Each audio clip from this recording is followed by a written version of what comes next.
कासिम भाई यहाँ छोटा सा एक है, पूरी बीजेपी राम मंदिर मुद्दे पे लड़ रही है और मेनका गांधी पिछले 5 साल जैसे काम की और वरुण गांधी का असर रहा हो या जो रहा हो, एक तो वरुण गांधी अभी नहीं निकले हैं बाहर, कल पहुंच जाएंगे। मैं इसीलिए मैंने आज तक की बात कही थी। दूसरा, मेनका गांधी ने जो ये बात कही कि राम मंदिर मुद्दा नहीं है, मुझे लगता है जो वहां का श्रवण भाजपा के साथ जुड़ा हुआ था या उनको लग रहा है कि दलितों को साथ रखना है इसलिए किया। मुसलमान तो वहां का जा नहीं रहा, जो आपने बताया निषाद और मुसलमान एक साथ, क्योंकि अभी तक के पैटर्न में कहीं मुसलमान भाजपा के साथ जाता नहीं दिखाई दिया है। वो बड़ी बहस है कि नहीं है पंकज जी, पुष्कर जी, सॉरी, सुल्तानपुर में मैं 2-3 गांव ऐसे बता सकता हूं जहां अपने रिपोर्टर को भी भेजिएगा। मैं चाहूंगा कि वो रिपोर्ट TV9 पे आए। कुछ बच्चे सऊदी अरब में थे, उनकी डेथ हो गई, उनकी लाश नहीं आ पा रही थी, मेनका गांधी ने उसे मैनेज किया और उस गांव की आबादी 5-7 हजार मुसलमानों की है। और वो आज मेनका गांधी को अपने घर बुला रहे हैं, उनका स्वागत कर रहे हैं, उनको वोट देने की बात कर रहे हैं।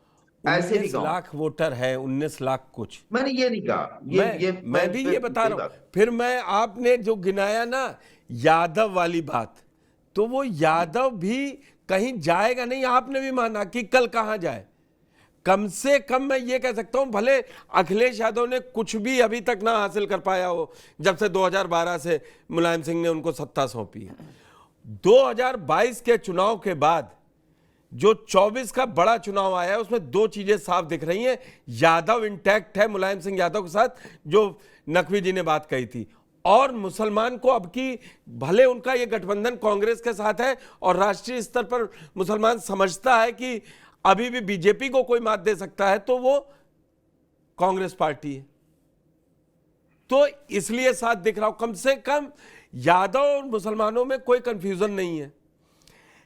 क्या किस, ये जो मेरा मूल सवाल था आपसे, मेनका गांधी वहां परेशानी अपने लिए देख रही हैं या आप जो ग्राउंड से बता रहे हैं वहां पे आपको लग रहा है कि मेनका गांधी एज पे है? नहीं, एज पे राम मंदिर मुद्दा नहीं बोल रही है, और वहां से 50 किलोमीटर नहीं है अयोध्या जी। राम मंदिर तो उस दिन भी मुद्दा नहीं था। 22 जनवरी को जिस दिन प्राण प्रतिष्ठा हो रहा था, मैं शायद इकलौता जर्नलिस्ट था जो लाइव बैठ के कह रहा था जब प्राण प्रतिष्ठा चल रही थी कि राम मंदिर मुद्दा नहीं बन पाएगा। मैं अकेला जर्नलिस्ट था, क्योंकि मैंने ये भी कहा था कि मैं अयोध्या जी से आता हूँ, इसलिए मुझे पता है कि राम मंदिर मुद्दा नहीं बनेगा। देखिए, राम मंदिर वहां फैजाबाद और क्या कहते हैं आसपास पूरा सुल्तानपुर में मुद्दा पूर्वांचल का कभी नहीं चुनाव, था। कल प्रधानमंत्री वाराणसी में थे, बिहार में थे, हर जगह यही बता रहे हैं। आज श्रावस्ती और बस्ती में वो बता रहे हैं कि ये ताला डाल देंगे। आप बिल्कुल सही कह रहे हैं। वो ये कह रहे हैं कि राम मंदिर में ताला डाल देंगे, राम मंदिर में बुलडोजर चल जाएगा, लेकिन कोई आदमी इस बात को सुन नहीं रहा। देखिए, अंतर होता है। मैं हमेशा कहता हूं कि हमारे यहाँ राम मंदिर जब हो गया 91 और उसके बाद जब चुनाव हुआ तो वहां से क्या कहते हैं भारतीय जनता पार्टी हार गई चुनाव। हमने ये भी फैजाबाद में हार गई। तो ये वहां मुद्दा कभी था भी नहीं, और ये साउथ में हो सकता है मुद्दा हो, और मैं दूसरी जगह की बात नहीं कर सकता। खैर, आपने जो सवाल किया, मैं कह रहा हूं एज वहां किसी को नहीं। वहां पर जो चुनाव आज की तारीख में है, तीनों पार्टियां, देखिए मेनका गांधी को 2 वोट का बड़ा नुकसान है। एक निषाद वोट का, एक कुर्मी वोट का। कुर्मी बसपा का प्रत्याशी है, निषाद समाजवादी पार्टी का प्रत्याशी है। बड़ा नुकसान है। इस नुकसान की भरपाई मेनका कैसे करेंगी, ये बड़ा सवाल है। लेकिन जो वहां पर क्या कहते हैं इनका वोट है समाजवादी पार्टी का वहां वोट इतना यादव मुसलमान मिला के नहीं है जो वहां पर इन 2 वोटों से वो चुनाव को वहां तक ले जा सके जहां जाना चाहिए। तो स्थितियां होती हैं। मुझे लगता है कि इतनी जल्दी, अब अगले राउंड में आते हैं, जरा मनीष जी भी हैं और सुधांशु जी भी हैं। सुधांशु जी, आप भी जमीन पे हैं और देख रहे हैं, कल भी आप हमारे साथ थे। आपसे सवाल वही मूल है कि क्या 22 सीटें या 23 सीटें जो आपकी दावा कर रहे हैं, और जिस तरीके से आप अगर गोरखपुर साइड गए हों तो जिस तरीके से सीएम योगी ने हरशंकर तिवारी के परिवार पर संत कबीरनगर में हमला बोला, बोले गोरखपुर से इन माफियाओं को निकाल दिया है। ये दीगर बात है, हरशंकर तिवारी कल्याण सिंह की गठबंधन वाली सरकार में खूब मिनिस्टर रहे और लोकतांत्रिक कांग्रेस के जरिए भी जुड़े रहे। अब समय समय की बात होती है, अब ये दूसरे दौर की बीजेपी है। अब वो तो आपको क्या दिखाई दिया कि वाकई में जो ये सोशल मीडिया चला रही है कि बहुत बड़ी टक्कर है, बहुत बड़ी टक्कर है, और बीजेपी जमीन पे काम कर रही है और उसको नतीजे वही 22-23 सीटें आएंगी 27 में?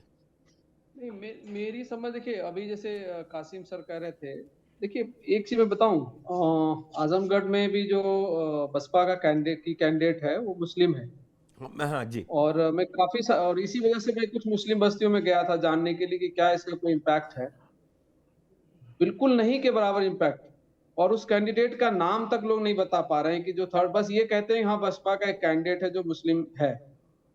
और मतलब बड़ी बस्ती थी वो, मुझे लगता है कि मैंने पूछा और वो 4-5 बस्तियां आपस में जुड़ी हुई थी, कम से कम 4,500-5,000 वोटर का की बस्ती होगी।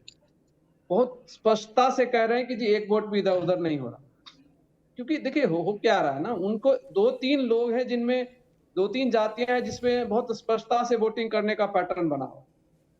और इस बार मुस्लिम और यादव इसी आजमगढ़ जगह पर पिछली बार लोग बता रहे हैं 15 से 20% यादवों ने वो जो कैंडिडेट है निरहू उनको वोट दिया था, पर वो इस बार नहीं दे रहे। और दूसरा जो कल मैं चर्चा कर रहा था, देखिए पॉइंट वाइज, क्योंकि मैंने एक एक जगह पर घूम के पता करके देख लिया, जो दलित वोटर है उसमें मुझे लगता है कि ओबीसी वोटर से ज्यादा जागरूकता है। और जो मुद्दे सेट किए गए आरक्षण और संविधान वाले, उसको लेकर ओबीसी शायद कम चिंतित है, एससी समाज ज्यादा चिंतित है। और उसकी वजह से दो चीजें वहां बड़ी फिक्स्ड है, या तो जो एसपी का वोटर है जिसे जाटव मान लीजिए वोट करते रहे हैं, या तो वो फिर बीएसपी को ही वोट कर रहे हैं, या उनमें से कुछ ऐसा है जो खास करके पढ़ा लिखा तबका है वो टूट रहा है और वो फिर सपा की तरफ जा रहा है। क्योंकि उनमें से कई लोगों को ये समझ में आने लगा है कि उनके मतलब बसपा नहीं जीत पाएगी तो फिर हम उधर जाके वोट खराब क्यों करें।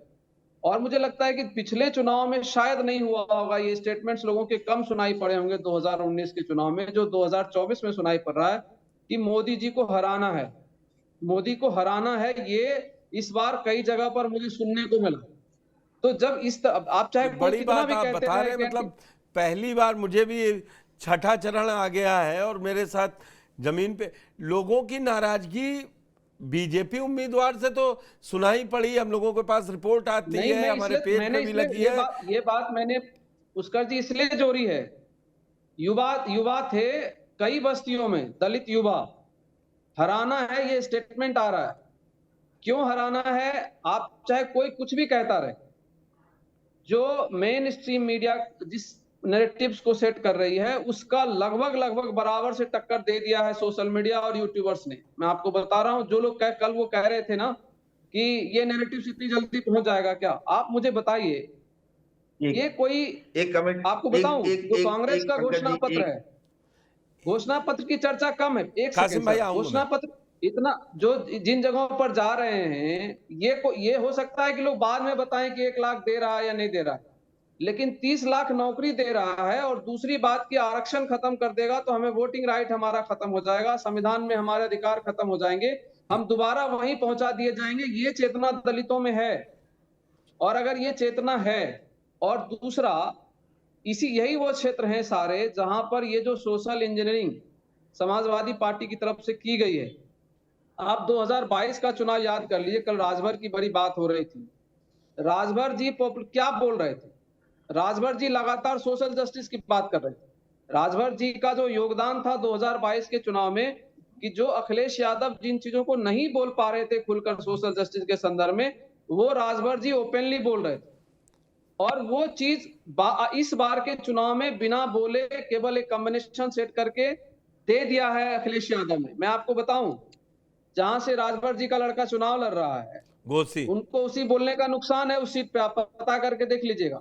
सवर्ण समाज जो भाजपा का वोटर रहा है, वो इस बात को रिपीट कर रहा है बार बार कि ये ठीक से बोलते नहीं है जी, इनका बोल बहुत गंदे तरीके से हम लोगों के बारे में बोलते हैं तो हम वोट नहीं देंगे। वहां पर भी उनका चुनाव फंसा हुआ। तो जब इस तरह से एक तरह की जब चीजें बन रही हैं और जो बिल्कुल नहीं वोट, मुझे लगता है कि 2022, 2017 या 2019 के चुनाव में जिस दलित समाज ने, मुझे लगता है जिसमें इवन अलायंस होने के बावजूद भी दलितों ने जब वोट नहीं किया, वो जब आप इस तरह से खुल के कह रहे हैं तो आप सोच लीजिए कि क्या वो, और मैं बहुत ऐसा नहीं कह रहा हूं कि 50% दलित निकल के वहां जा रहे हैं, लेकिन कम से कम 20, 25 या 15 से आप कह रहे 25% के बीच में जा हैं रहे हैं। एक साइज में कट रहा है वोट मायावती से। मनीष जी, आपके पास आता हूं मैं। आपने हमारे तकरीबन 2 लोग जमीन पे थे और फिरोज भाई का जो एक्सपीरियंस है वो किसी से छुपा नहीं, वो भी लॉजिक के साथ और फैक्ट्स के साथ बात कर रहे हैं। आपको नहीं लग रहा है कि राजभर भी जोड़ लिया, फिर से संजय निषाद भी हैं और अनुप्रिया पटेल भी हैं, आपके जो यूपी में जयंत को छोड़ दें तो जो 3 सहयोगी हैं वो इन्हीं 2 चरणों में आपको सीटें जिताने में मदद कर सकते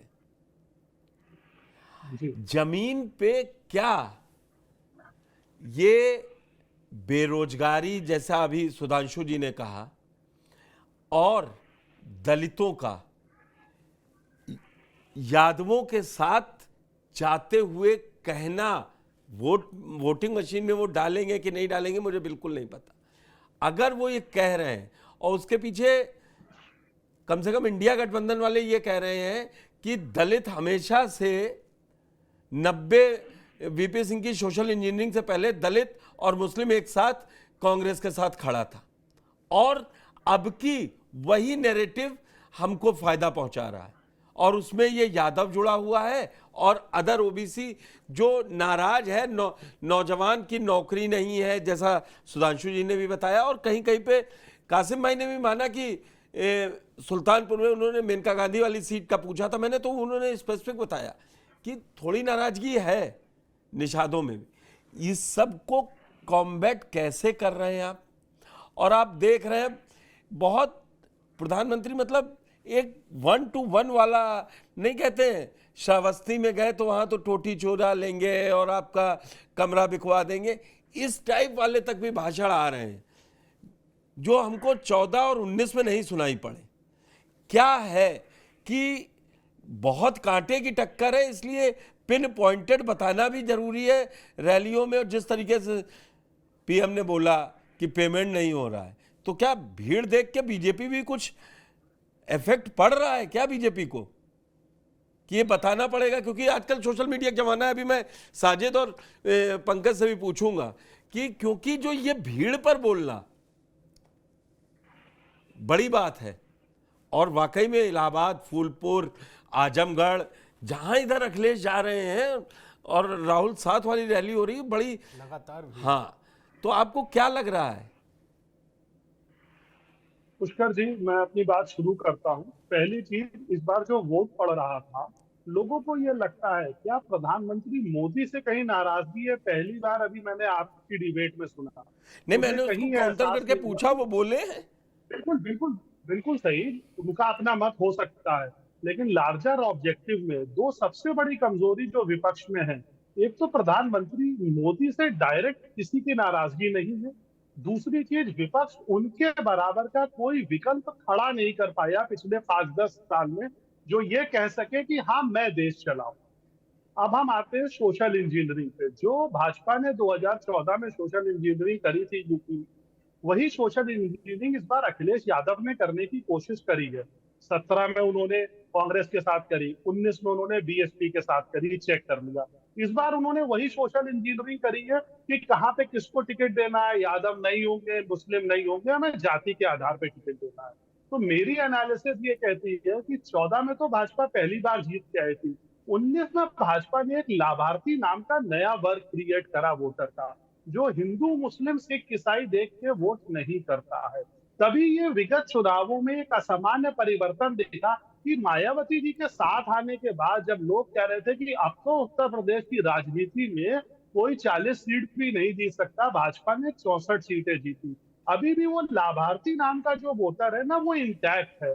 वो आप लोग ये एनालिसिस करें कि कौन किसका घोषणा पत्र पढ़ता है, वो ये देखता है कि मुझे मिला क्या है। घोषणा पत्र में सब अच्छा लिखेंगे, सब ये कह देंगे हम सोना चांदी हीरे जवाहरात देंगे। 19 में कहा गया आपको 6,000 रुपए महीना देंगे, किसानों ने कहा 500 रुपए महीना मिलने दो क्योंकि वो मेरे खाते में आ रहा है, मुझसे कोई लेके नहीं जा पा रहा। 36 लाख करोड़ डीबीटीएल से ट्रांसफर हुआ है। ग्राउंड वर्क जो है ना, वो इन चीजों को देखता है। जब इलेक्शन के रिजल्ट और सोशल मीडिया के रिजल्ट वेरी करते हैं, गलती मान लेते हैं लोग, पर्यवेक्षक कह देते हैं, एनालिस्ट कह देते हैं भूल चूक हो गई होगी। ग्राउंड एनालिसिस जो है ना, वोटर अपने दिमाग में ये मन अलग से बनाता है, किसने मुझे आवाज दिया, किसने मुझे गैस दी, किसने मुझे विधवा पेंशन दी, किसने मुझे खाते में दिया, क्या मुझे जीवन में आराम मिला, क्या मुझे बिजली मिली, क्या मुझे घर में पानी का नल मिला।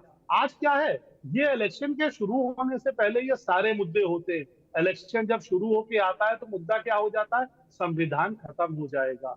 ये इलेक्शन के बीच के बनाया गया नैरेटिव है लोगों तक ये पहुंचाने के लिए, क्योंकि उन्हें मालूम है कि बिजली, पानी, नल और इन सुविधाओं पे हम काउंटर नहीं कर पाएंगे। अब ये नैरेटिव वो कितना जमीन तक ले जा पाएंगे, कैसे ये जस्टिफाई कर रहे हैं कि अब संविधान खतरे में है। क्या पहले कभी संविधान के संग कुछ नहीं हुआ? संविधान के संग भारत में क्या क्या नहीं करा गया है। तो मैं आपसे फिर आज ये कहना चाहूंगा कि ये जो नैरेटिव है, ग्राउंड वर्क हो रहा है, लेकिन बीजेपी 22 से 23 सीटें इसमें जीत के आएगी और फिर वैसे ही सरकार बनेगी। 224 सीटें जो हैं 50% मत से ज्यादा थी बीजेपी की जीती हुई। उस एनालिसिस पे अगर हम जाते हैं, 3-3, 4-4, 5-5 लाख का वोटर का मार्जिन था,